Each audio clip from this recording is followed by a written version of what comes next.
The Cool Bean by Jory John and Pete Oswald. Watch out! Here come the cool beans. The cool beans. Oh yeah, check out how they move. Look at the way they swagger. Notice their sunglasses. Yow! The cool beans are known all over school, from house to house, across town, beyond county lines. In the olden days, last year, we were all one big pod of beans. We were a mixed bag, but somehow it worked. Yep, those were the good old days. And then we stopped seeing each other as much. That's just how it is sometimes. You spend less time together, even though you're not totally sure why. Sigh. I watched as the beans I knew so well, the beans from my own pod, became the cool beans. Oh, they were so cool. One of them could play the guitar. Cool. One of them could draw the best superheroes. Cool. One of them could jump higher than any bean I'd ever known. Cool. Me? Well, I mostly stayed the same. Sure, I made some small changes. I wore sunglasses. Too big. I slicked my hair back. Too slick. I strutted around. Ow! I swaggered. Oof! I was still picked last for everything. My clothes never seemed to fit. I snorted when I laughed. Honk! I walked into stuff. Whoop! I was an uncool bean for sure. I started thinking of myself as just a common bean with no special skills. I couldn't compete, so I didn't even try. I'd never be a cool bean. It seemed like there were two types of beans in the world.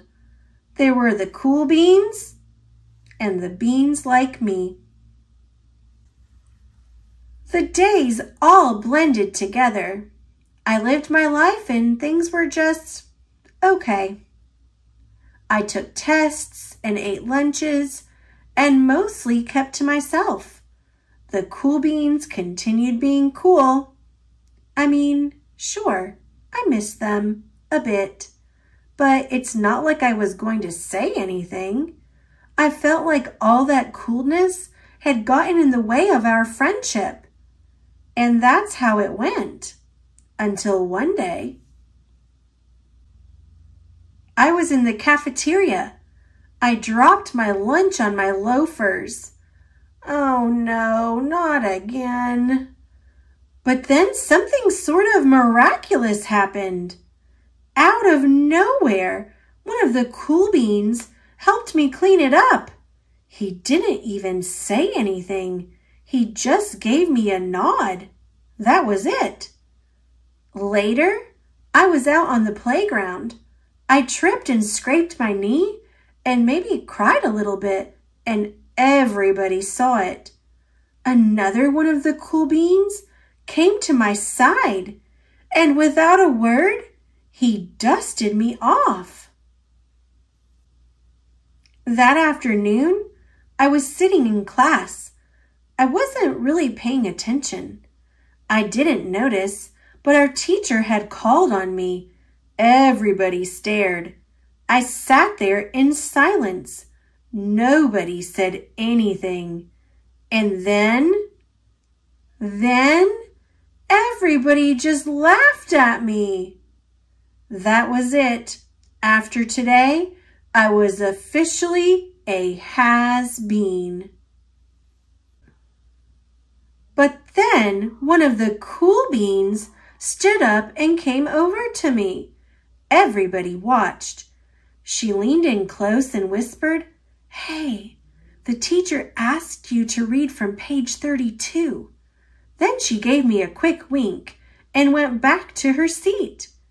It was a small gesture, sure, but it was also everything."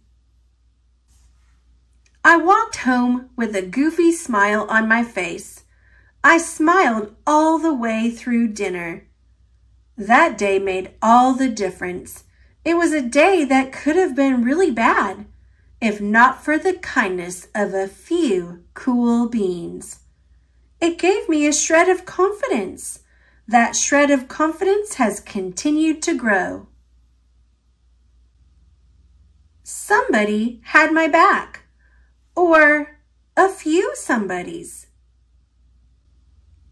After that, I started hanging out with the cool beans again. How have you been? Get it? How have you been? Not all the time, but sometimes. At lunch, after school, even on the weekends. Throughout all of this, I realized that it's not about how you look or any of that other silly stuff. It's about a wink or a nod or a smile at just the right moment. It's about dusting somebody off, helping them up again, and pointing them in the right direction. You need a hand? Yes, please. Now that's cool.